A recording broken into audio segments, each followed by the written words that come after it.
এইটা হচ্ছে জলো চিপস বানায় এই লঙ্কা দিয়ে। এইটা হচ্ছে লঙ্কাটা হচ্ছে জলো চিপস বানানো হয়। এই লঙ্কাটার গাছটা এক্ষুনি দেখাবো দাঁড়াও। আচ্ছা, এই যে একটা গাছের সঙ্গে পরিচয় করিয়ে দিই।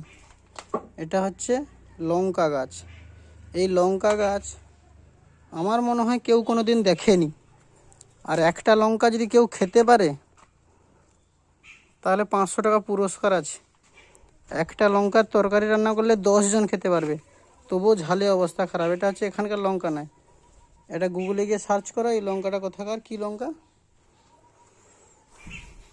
আমি পাকা পাকা দেখে 4-5টা লঙ্কা নিয়েছি, এর বিচা তৈরি করব হলদিয়াতে গিয়ে।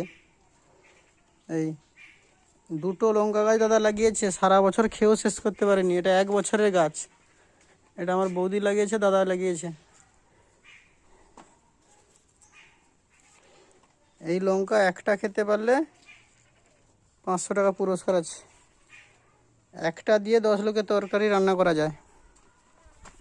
আর এই লঙ্কা হাটে কোনোদিনও উঠেনি। প্রচুর হালকা লঙ্কা। একটা গাছে একটা লঙ্কার ভিতরে 3টা কি 4টা বিচা থাকে, আর বীজগুলো 3-4 পিস থাকে। এটা এখনো বড় হবে, এটা ছোট। এটা হচ্ছে স্টাইলটাই যে এইরকম।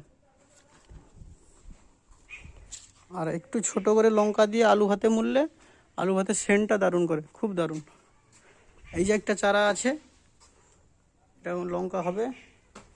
আর এই যে একটা চারা, ছোট্ট চারা,